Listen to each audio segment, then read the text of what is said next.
بسم اللہ الرحمن الرحیم۔ السلام علیکم عزیز طالبات، آج ہم سورۃ الاحزاب کی آیات 9 تا 20 کی مشق کریں گے، جو کہ صفحہ نمبر 31 پر دی گئی ہے۔ سب سے پہلے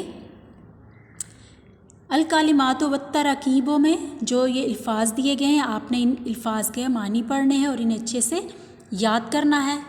التمارینوں میں جو سوالات دیے گئے ہیں ان کے جوابات میں آپ کو بتا رہی ہوں، آپ نے جو ہیں یہ سوالات اپنی کاپی پر لکھنے ہیں اور انہیں یاد بھی کرنا ہے، ٹھیک ہے۔ ان جوابات کی جو ہے تصاویر بھی میں آپ کو واٹس ایپ گروپ میں بھیجوں گی، ٹھیک ہے۔ وہاں سے دیکھ کر آپ نے یہ سوالات جو ہیں اپنی کاپی پر لکھنے ہیں اور انہیں یاد بھی کرنا ہے۔ سوال نمبر 1 ہے، سبق کی آیات کی روشنی میں بتائیے غزوہ احزاب میں اہل ایمان کو اللہ کی تائید و نصرت کیسے حاصل ہوئی، ٹھیک ہے۔ اس کا جواب ہے، اللہ تعالیٰ نے غزوہ احزاب میں اہل ایمان کی 2 طرح سے تائید و نصرت فرمائی۔ نمبر 1، اللہ تعالیٰ نے ہوا بھیجی، یعنی کہ ہوا بھیجی جس کے ذریعے سے اللہ تعالیٰ نے مسلمانوں کی مدد فرمائی۔ اور نمبر 2، اللہ تعالیٰ نے نظر نہ آنے والے لشکر بھیجے، یعنی کہ فرشتے بھیج کر اللہ تعالیٰ نے جو ہے وہ مسلمانوں کی مدد فرمائی۔ سوال نمبر 2 ہے، غزوہ احزاب کے دوران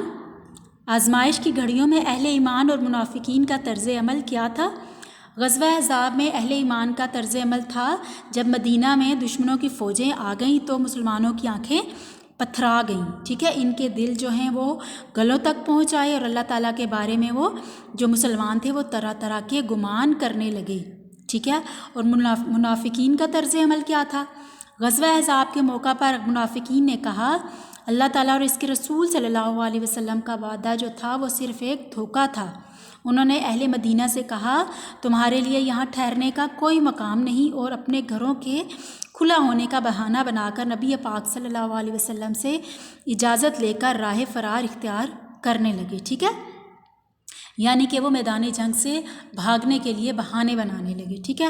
اب سوال نمبر 3 ہے، ان آیات میں جہاد میں رکاوٹ ڈالنے والے المعوقین کے بارے میں کیا فرمایا گیا ہے، ٹھیک ہے۔